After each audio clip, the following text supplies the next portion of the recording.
The master of Mississippi always picked the weakest men for the fight, but no one anticipated what happened next.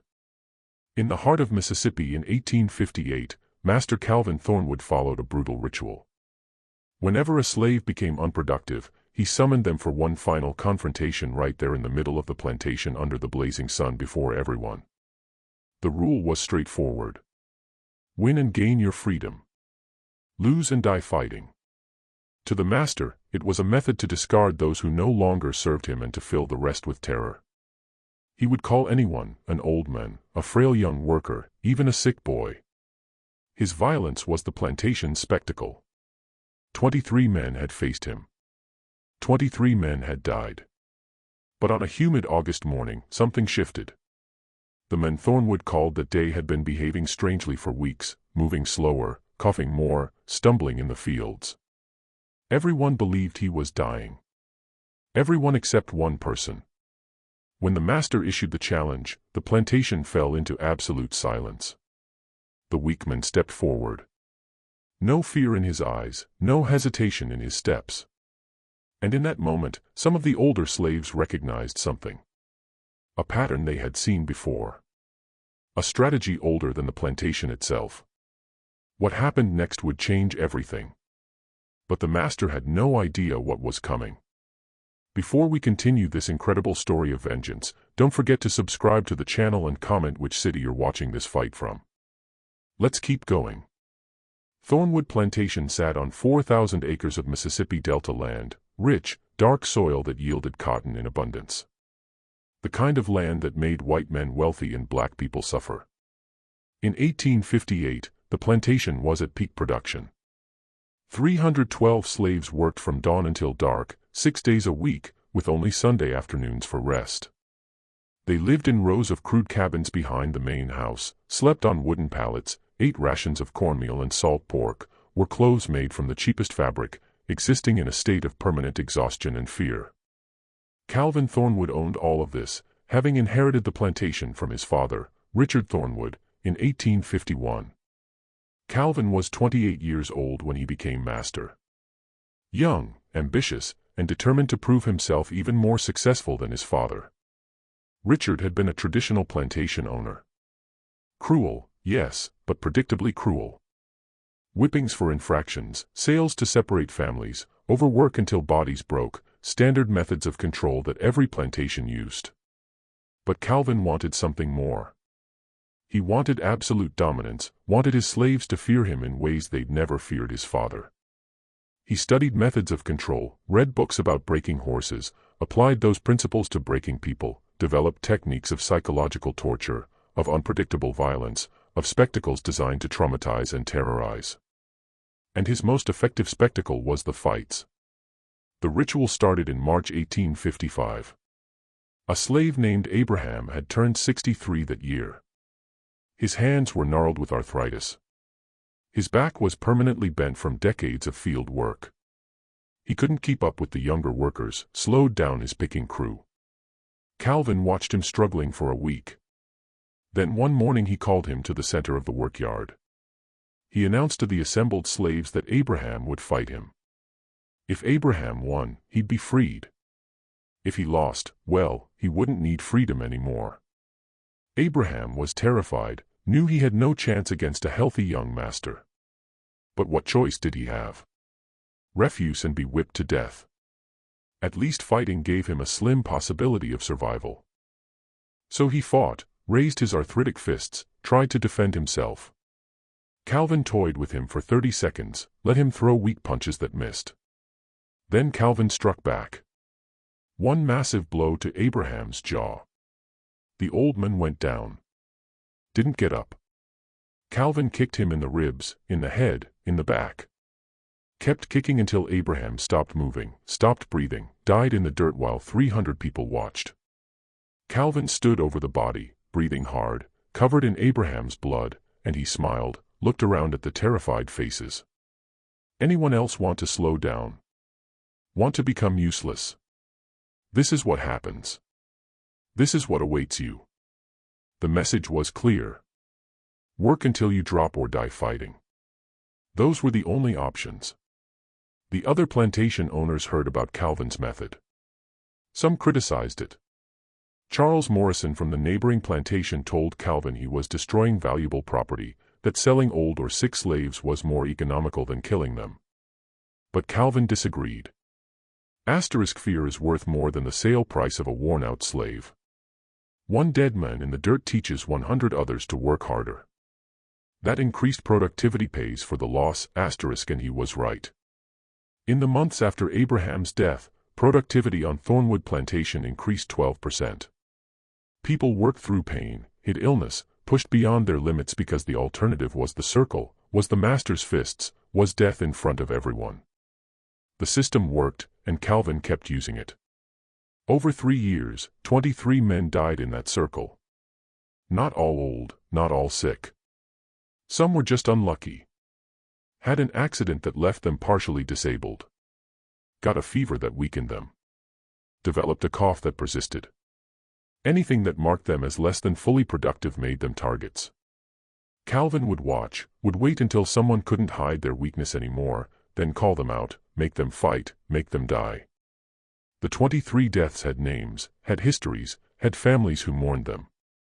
Abraham was first, then Isaac, who'd broken his leg and never healed properly. Then Moses, who developed a lung disease. Then Samuel, whose back injury made him unable to lift heavy loads. Then Josiah, who'd gone partially blind. One by one, month by month, the death toll accumulated and the fear intensified. But fear also breeds other things. Resentment, hatred, and in some people, determination to resist. The slaves couldn't rebel openly. Mississippi law was designed to prevent that. Any gathering of more than 5 slaves without white supervision was illegal. Teaching slaves to read was illegal. Slaves testifying against whites in court was illegal. The entire legal system was designed to make organized resistance impossible. But the slaves found other ways. Quiet ways, patient ways, ways that wouldn't be obvious until the moment they acted. Elijah was one of those patient ones. Born in 1824 on a plantation in South Carolina. His mother's name was Ruth. His father's name he never knew, could have been any of several white men who raped his mother over the years. Elijah was sold at age 15 when his original master died and the estate was liquidated. A trader bought him, chained him to a coffle with 20 other slaves, marched them overland to Mississippi, sold them at auction in Jackson. Elijah went to Richard Thornwood for $850. Considered a good investment, young, strong, intelligent enough to learn tasks quickly, but not so intelligent as to be dangerous. Elijah had been on Thornwood Plantation for 19 years. Had watched Richard Thornwood run it for 4 years. Had watched Calvin take over in 1851. Had seen the transition from traditional brutality to Calvin's refined sadism. Had witnessed all 23 deaths in the circle. And through all of it, Elijah had been careful, had played the role of the good slave, hard worker, obedient, non-threatening, never gave the overseers reason to notice him, never drew attention, just survived and watched, always watched. Because Elijah was learning, was studying Calvin's methods, was analyzing how the fights worked. Calvin was strong, no question. 6 feet tall, 200 pounds of muscle, had natural athletic ability, but he wasn't trained. Didn't know formal fighting techniques. Relied on rage and strength, relied on his opponents being weak, terrified, and unable to defend themselves effectively. Against old men and sick boys, that was enough. But what would happen against someone who could actually fight back? Someone young and strong who knew what they were doing. The question fascinated Elijah, but he had no combat training, no knowledge of fighting beyond the desperate brawls that occasionally broke out between slaves, no techniques that would let him defeat a man who outweighed him by 40 pounds. So Elijah did something quietly revolutionary. He sought knowledge from the oldest people on the plantation, the ones who remembered Africa, the ones who'd been brought over on slave ships, the ones who carried memories of lives before bondage. There was a woman named Sarah. She'd been on Thornwood Plantation for 43 years, had been brought from West Africa in 1815 at age 22, had survived the Middle Passage, had survived 4 decades of slavery. She was 65 years old in 1858. Too old for heavy field work, but kept alive because she was valuable as a midwife and healer. Knew herbs and medicines, could deliver babies and treat illnesses. The plantation needed her skills even if her body was failing. Sarah also knew things the white people didn't know. Combat techniques from her homeland. The Igbo people from what's now Nigeria had warrior traditions, knew how to fight larger opponents, knew pressure points and vulnerable areas on the human body, knew how to turn an enemy's strength against them. This knowledge had no use in slavery, would only get you killed if you tried to use it. But Sarah remembered, and when Elijah approached her quietly one evening, when he asked if she knew how to fight, she understood what he was planning. "You want to face the master?" She said it wasn't a question. They were alone near the well. Nobody could overhear. Elijah nodded. "I'm tired of watching people die. Tired of living in fear. I want to do something. Even if it kills me. Want to at least try." Sarah studied him. Saw the determination, saw the anger that had been building for 19 years, finally spoke. "I can teach you. Not everything, that would take years, but enough. Enough to maybe win a fight if your opponent doesn't expect resistance." Over the next months, Sarah taught Elijah in secret. After dark in hidden places, she showed him where to strike for maximum damage, the solar plexus to knock the wind out, the liver to cause debilitating pain, the throat to choke, the eyes to blind, the knees to cripple. She taught him how to use leverage, how a smaller person could throw a larger one, how to redirect force rather than oppose it directly. She taught him footwork, how to move, how to avoid strikes, how to create angles. Ancient knowledge passed down through generations, now weaponized for one desperate purpose. But knowledge alone wasn't enough. Elijah needed opportunity, needed Calvin to choose him for the circle. But Calvin only chose the weak, the obviously failing. So Elijah had to become weak. Had to convince everyone, including Calvin, that he was declining, that he was becoming a liability, that he deserved to be called out. In June 1858, Elijah began his performance. Started moving slower in the fields, would drop his cotton sack as if his hands couldn't grip properly, would stumble over nothing, would cough frequently as if developing lung disease. Small things at first, easy to dismiss as temporary, but consistent. Day after day, week after week, the performance intensified. Elijah lost weight deliberately, ate less, made himself look gaunt, hollowed his cheeks, slumped his shoulders to appear smaller, made his movements labored, made it look like every task cost him tremendous effort. The overseers noticed. Marcus Kane was head overseer, a brutal man who'd held the position for 6 years.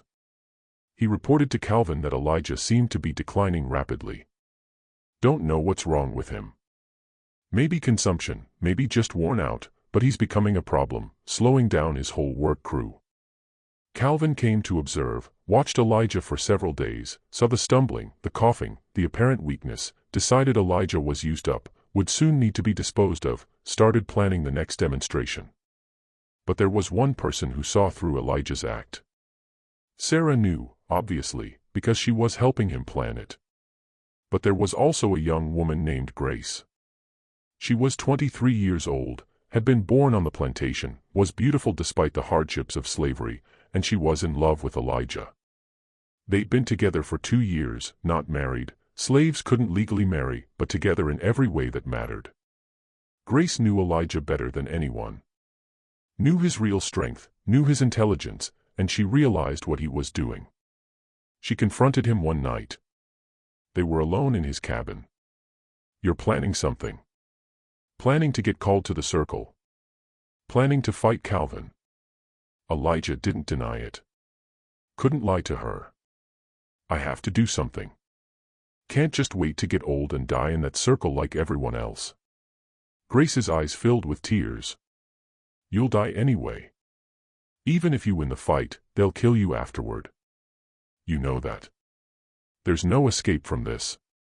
Elijah took her hands. "Maybe. Probably. But I'd rather die fighting than die begging. Rather die trying to hurt him than die for his entertainment. And maybe I won't die. Maybe there's a way to survive this, to escape, to be free." Grace wanted to believe him. Wanted to think there was hope. But she'd watched 23 men die. Had no reason to think Elijah would be different. "If you do this," she said, "if you go through with this, I'm losing you. One way or another, you'll be gone." "Then come with me," Elijah said. "If I somehow survive, if I somehow escape, come with me. We'll run together, find freedom together." Grace pulled away. "That's a dream. A fantasy.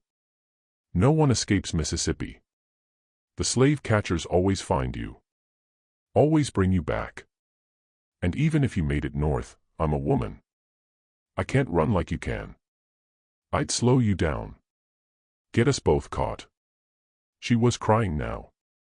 "I love you, but I won't watch you die in that circle. When they call you out, I'll look away.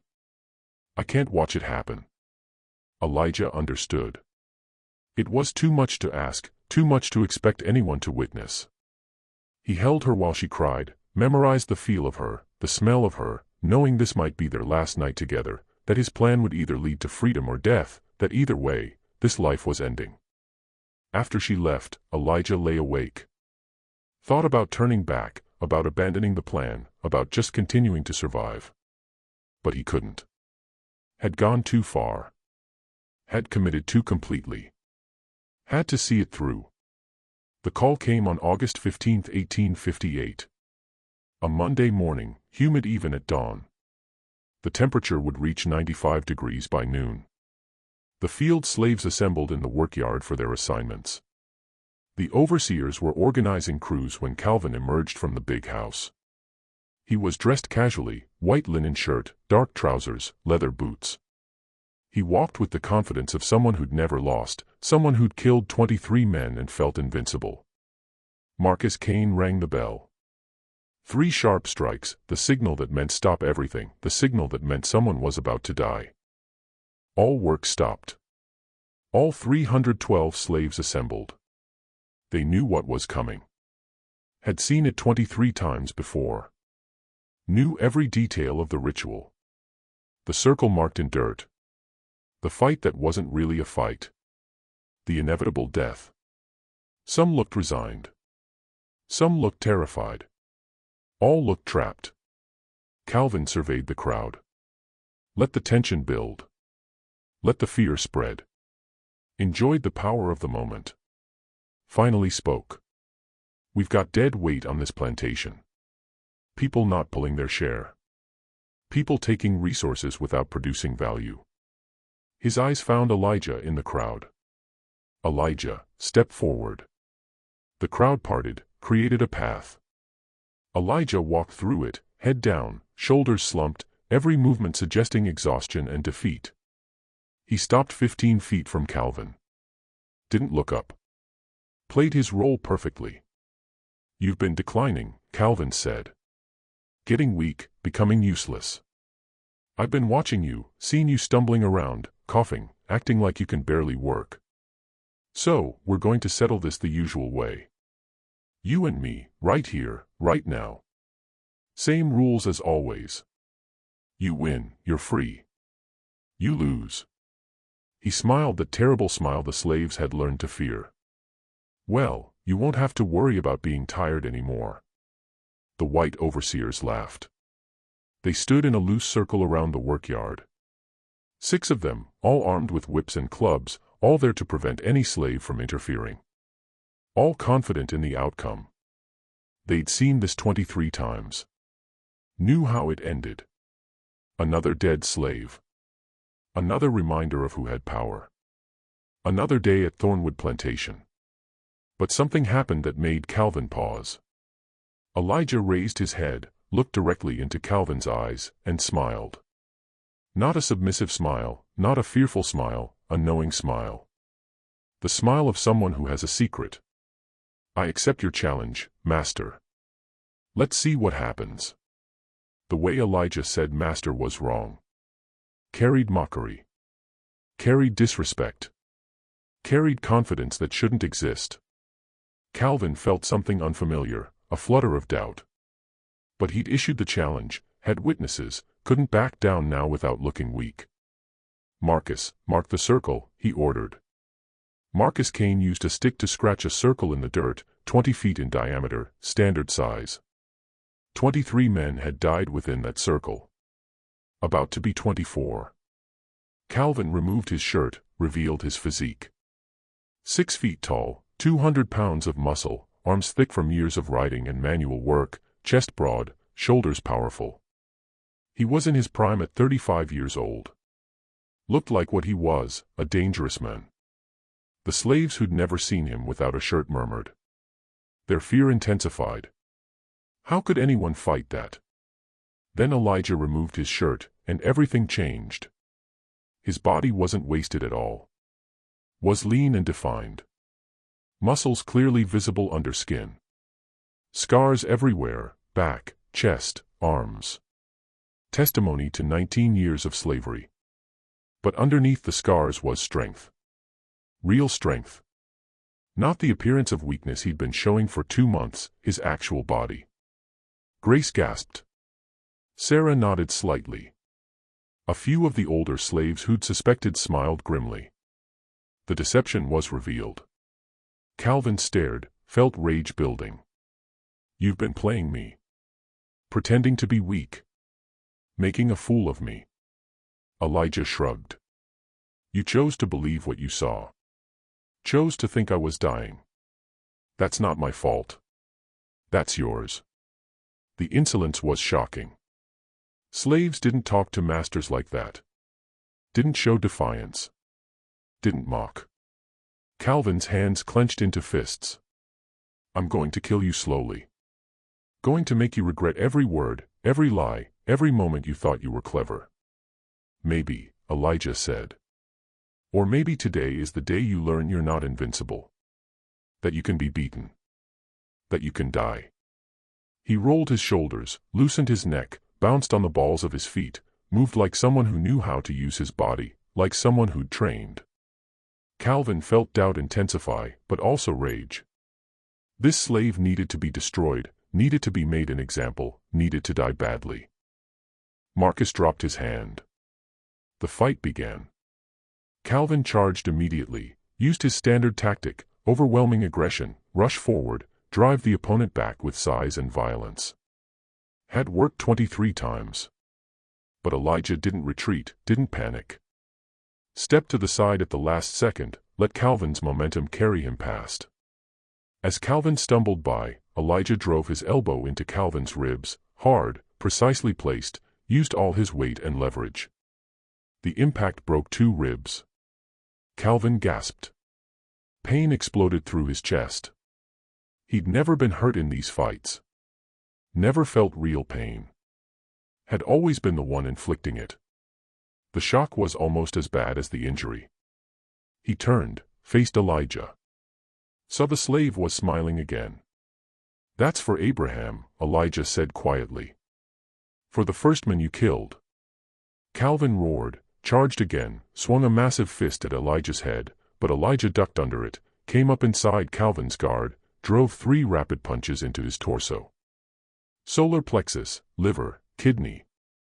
Sarah's teaching, strike the soft targets, cause maximum pain, disable rather than just hurt. Calvin staggered. Each punch had landed perfectly. His breath came in gasps. The broken ribs made every inhalation agony.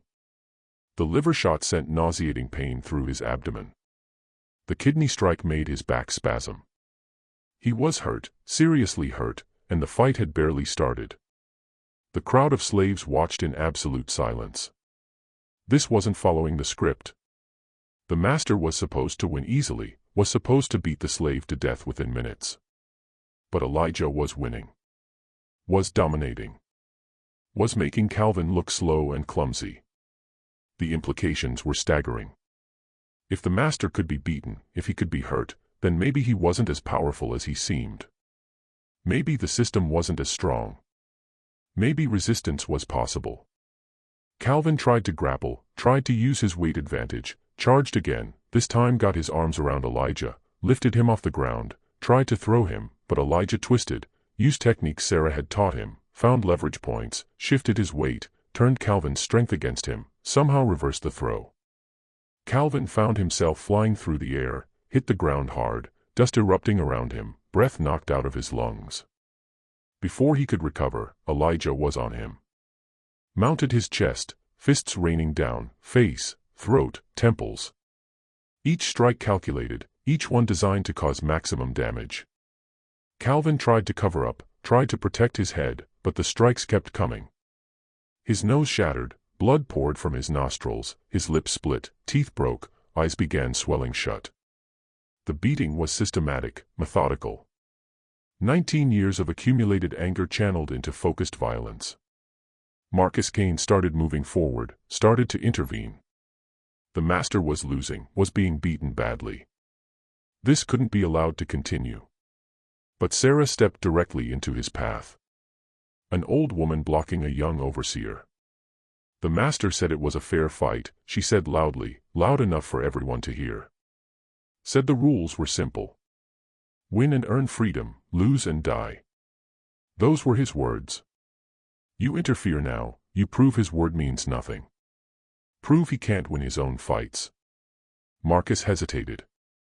She was right. Calvin had made this public. Had announced the rules in front of witnesses. If the overseers interfered, it would undermine everything. Would show that the master's promises were lies, would show he couldn't win without help. The other overseers looked at each other, uncertain, wanting to help, but trapped by the rules Calvin himself had created. In the circle, the beating continued. Elijah's fist struck down again and again. Calvin was barely conscious. His face was destroyed, blood everywhere, bones broken. He tried weakly to push Elijah off, but he had no strength left, no leverage, no defense. He was being beaten to death in front of his own slaves, in front of his overseers, in front of everyone who was supposed to fear him.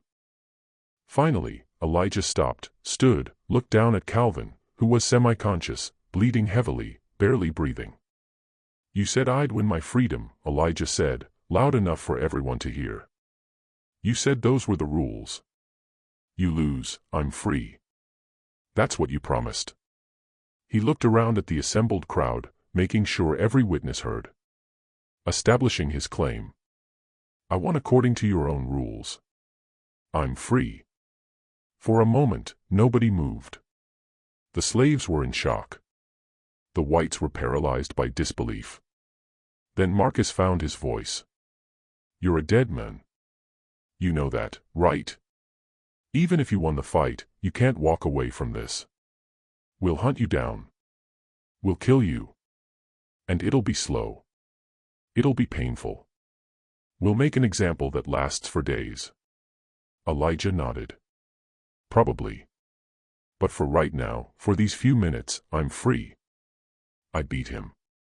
I won. And I want everyone here to remember this.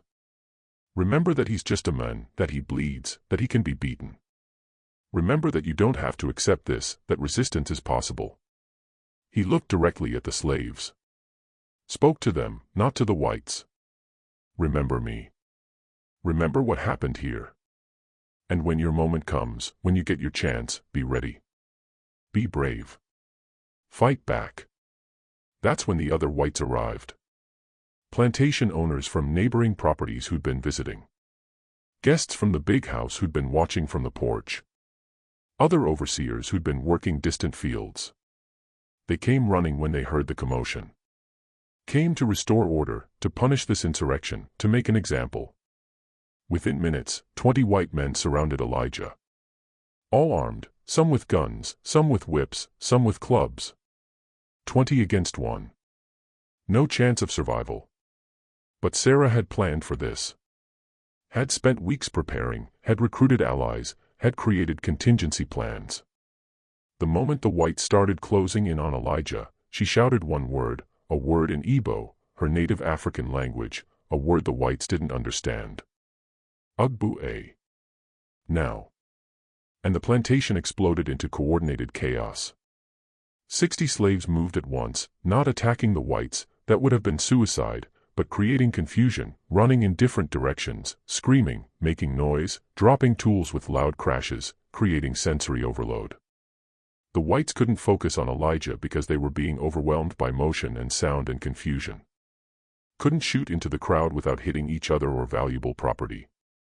Were momentarily paralyzed. In that chaos, Elijah ran. Sprinted toward the tree line, toward the woods, toward the slim chance of escape. The whites started firing. Gunshots cracked through the humid air. Bullets buzzed past Elijah. Most missed, but one caught him in the left shoulder. The impact spun him, dropped him to one knee. Pain exploded through his upper body, but he forced himself up, kept running, made it to the trees, disappeared into the forest. Behind him, the plantation descended into chaos. Whites shouting orders, dogs barking, the hunt beginning. But the chaos bought Elijah precious time. By the time the whites organized a pursuit, by the time they got the dogs ready, Elijah had a 15-minute head start. And he'd prepared for this. Had spent weeks planning escape routes. Had marked trees with subtle signs only he would recognize. Had hidden supplies along possible paths. Had created false trails. Had done everything he could to maximize his chances of survival. The bullet wound in his shoulder was bad but not fatal. The round had passed through the muscle without hitting bone or major blood vessels. It hurt terribly, bled heavily, would probably get infected, but it wouldn't stop him immediately. He ran for an hour, put distance between himself and the plantation, then stopped at a hidden cache, pulled out supplies he'd buried weeks earlier, cloth for bandaging, a knife, dried food, a canteen of water. Worked quickly to bind his wound, stopped the bleeding, then kept moving. The next 3 days were a blur of pain and determination. Elijah moved mostly at night, slept in hidden places during the day, followed streams to mask his scent from the dogs, avoided roads and settlements, survived on the supplies he'd cached and on foraged food. The wound in his shoulder became infected on the second day. Fever set in. His body shook with chills despite the August heat, but he kept moving north.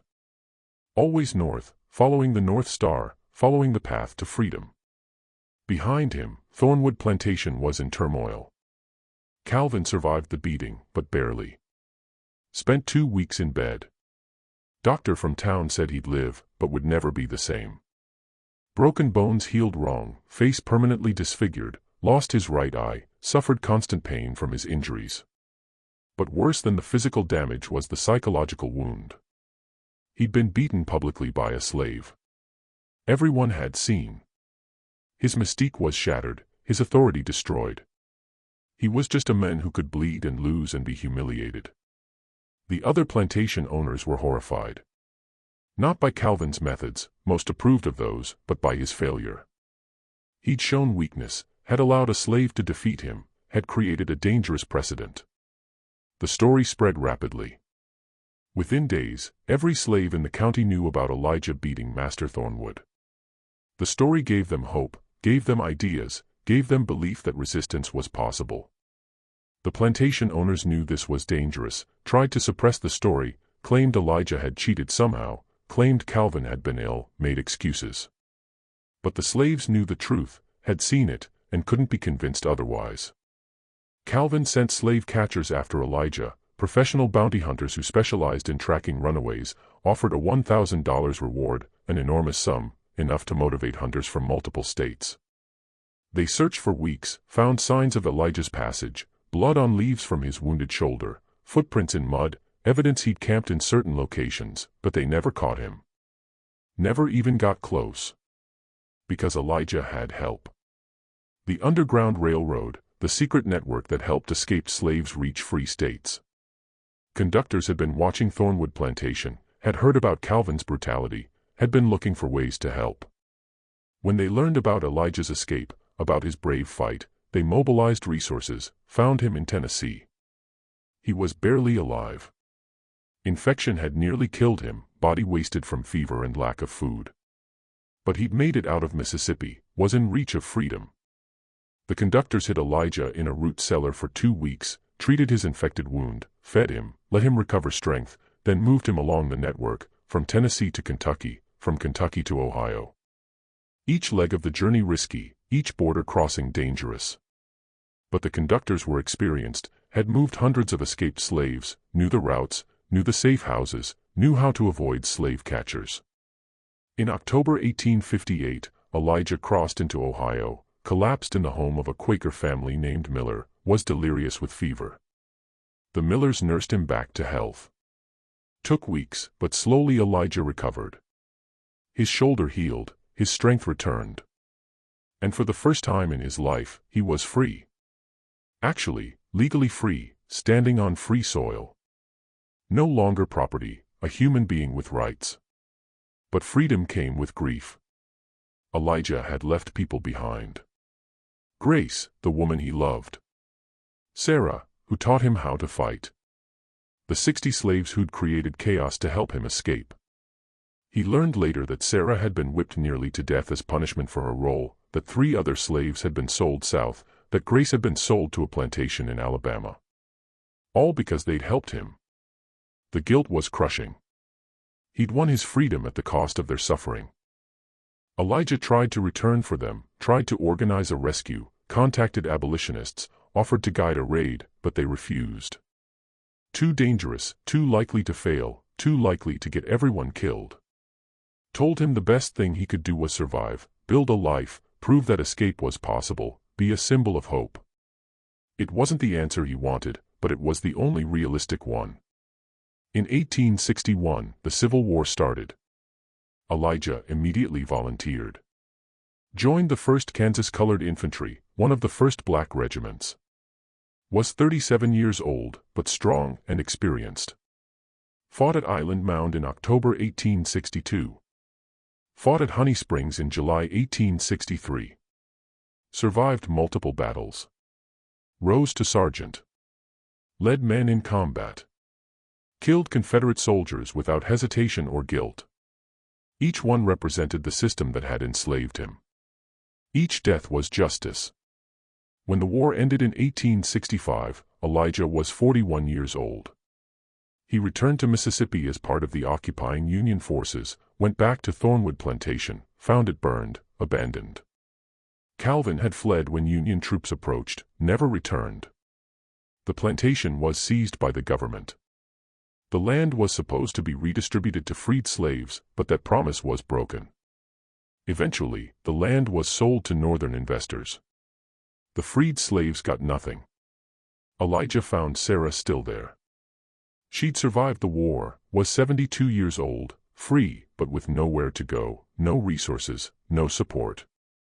Elijah took her north, got her settled in Cincinnati, paid for her care, visited her regularly, listened to her stories. She lived 3 more years, died in 1868.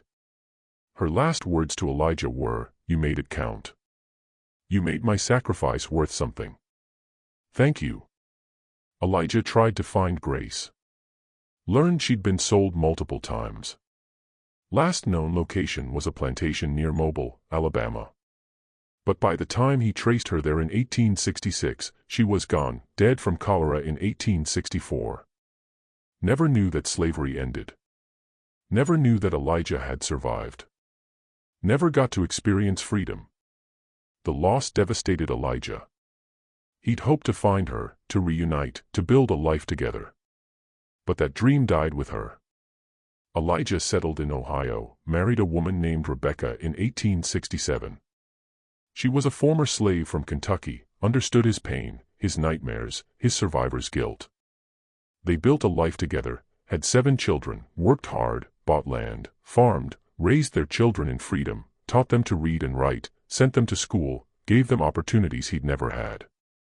But Elijah never forgot August 15, 1858. Never forgot the fight. Never forgot the people who'd helped him.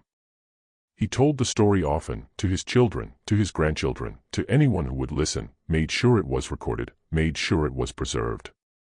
The story of the day a slave beat his master in single combat. The day the impossible happened. The day one man's courage inspired hundreds. Elijah lived until 1903, died at age 79, had 14 grandchildren by then, 23 great-grandchildren, all free, all educated, all aware of what their grandfather had done. His funeral was attended by over 200 people, black and white. Veterans who'd served with him, abolitionists who'd helped him escape, family who loved him, friends who respected him. They buried him in a cemetery outside Cincinnati. His gravestone read, Elijah Freeman. Born into bondage, 1824. Died in freedom, 1903. He fought back. The story of Elijah and Calvin spread through multiple communities. The black community preserved it carefully, passed it down through generations, told it as proof that masters could be beaten, that the system could be resisted, that courage mattered. The story was embellished over time.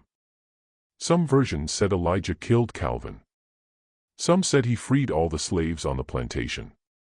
Some said he was 7 feet tall and killed 10 men with his bare hands. Exaggerations, but all based on the core truth that a slave had beaten his master and escaped to freedom. White historians tried to suppress the story, claimed it never happened, claimed there was no documentation, claimed it was a myth created to inspire slave rebellions, but too much evidence existed. Court records showed Calvin Thornwood owned a plantation in Mississippi. Census records showed he owned slaves. Newspaper articles from 1858 mentioned an incident at Thornwood Plantation involving an escaped slave. Veteran records showed a man named Elijah Freeman served in the 1st Kansas Colored Infantry. The pieces could be assembled. The truth could be found if you looked. In 2010, a coalition of local historians and civil rights activists successfully lobbied for a historical marker. It was placed on County Road 12 where Thornwood Plantation once stood. The land is farmland now, soybeans and corn where cotton once grew. But the marker acknowledges what happened. Reads, site of Thornwood Plantation, 1847 to 1865. In August 1858, an enslaved man named Elijah defeated his master Calvin Thornwood in single combat and escaped to freedom. His courage inspired countless others to resist oppression. His story reminds us that even in the darkest times, resistance is possible. Small acknowledgement, incomplete account, but better than nothing, better than silence, better than pretending it never happened. The marker gets visitors. Descendants of Elijah come to see where it happened. Civil rights groups bring students to learn the story. People leave flowers and stones, small tributes to a man who refused to accept his fate, who fought back, who won. What do you think of Elijah's story? Was his violence justified? Should he have run instead of fighting?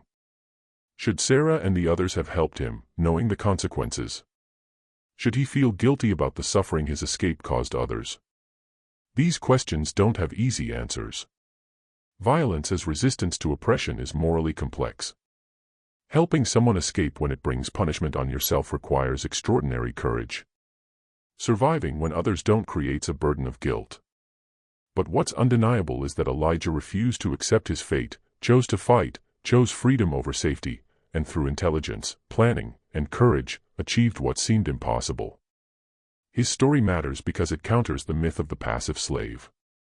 The myth that enslaved people accepted bondage, that they didn't resist, that they waited for white saviors to free them. Stories like Elijah's prove otherwise. Prove that resistance was constant. That people fought back in every way they could. That they were strategic, brave, and dangerous when given opportunity. The system of slavery required overwhelming violence to maintain because the people being enslaved never stopped fighting it. If you found this story powerful, subscribe to the channel. Share it with people who need to understand that resistance is always possible. That courage matters. That ordinary people can achieve extraordinary things. That systems of oppression aren't permanent. That the weak aren't always weak and the strong aren't always strong. Until next time, remember, history is full of moments when someone refused to accept injustice, when someone stood up despite overwhelming odds, when someone fought back and won. Be that person when your moment comes. Until next video.